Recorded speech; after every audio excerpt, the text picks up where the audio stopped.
Voilà, bonjour les amis. On retrouve notre évangile de Matthieu, cette fois-ci au chapitre 9, les versets 27 à 31. Comme Jésus s'en allait, deux aveugles le suivirent en criant « Aie pitié de nous, fils de David !»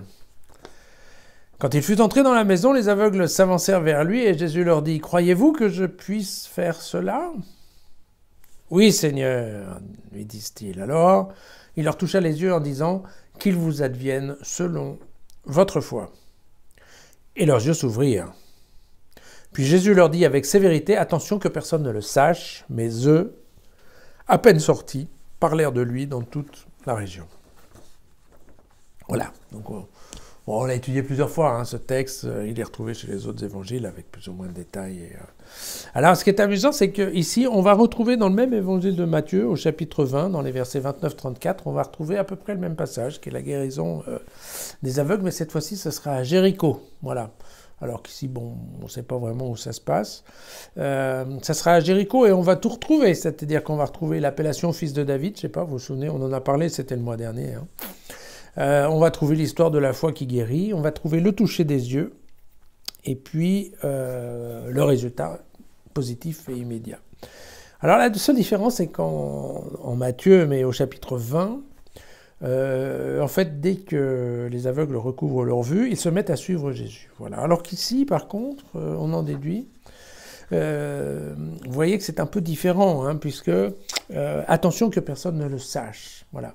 Et donc, pour l'analyse biblique, l'exégèse de la constitution de l'évangile de Matthieu, on pense que ce passage-là, c'est un passage qui est plus ancien. Voilà, que Matthieu, on retrouve cette notion-là de dire ne dites rien à personne. Ça correspond en fait à des traditions qui sont plus anciennes que la question de suivre Jésus. Donc on pense que Matthieu a repris ici un texte plus ancien. Peut-être qu'il a trouvé dans ce fameux document de la source Q. Mais c'est pour ça qu'il l'a replacé un peu plus au début de son évangile que la partie des aveugles de Jéricho. Voilà. Juste par rapport à ça, j'aime bien une phrase de Saint-Exupéry qu'on trouve dans Le Petit Prince. On ne voit bien qu'avec le cœur. Sympa. Et puis, voilà, je voulais lire du passage du livre d'Ésaïe au chapitre 29.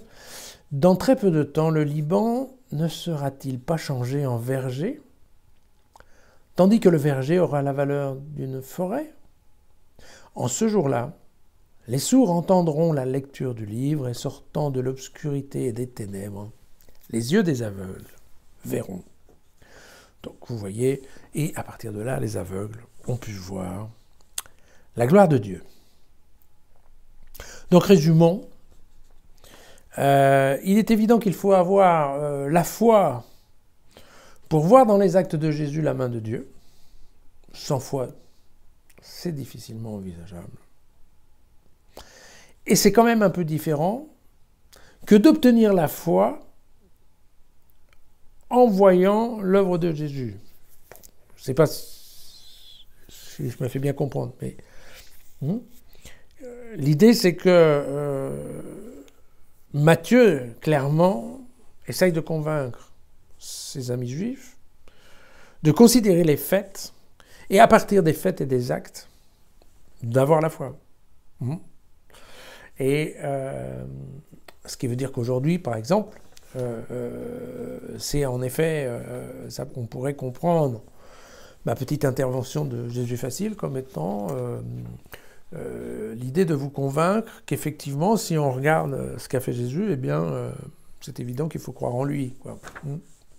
Vous voyez que c'est un sujet qui est nettement plus difficile parce que, par contre, quand on a la foi, c'est vrai que, voilà, si on regarde ce qui se passe à travers des livres, eh bien, c'est à peu près évident, en tout cas pour des gens comme moi, que ce que fait Jésus a été piloté, et c'est en fait les gestes de Dieu, voilà. Donc voilà, je trouve que c'est en cela que ce passage est intéressant. Voilà. Ouvrir les yeux. Pas toujours facile pour voir ce qu'on veut bien voir. Voilà. À demain.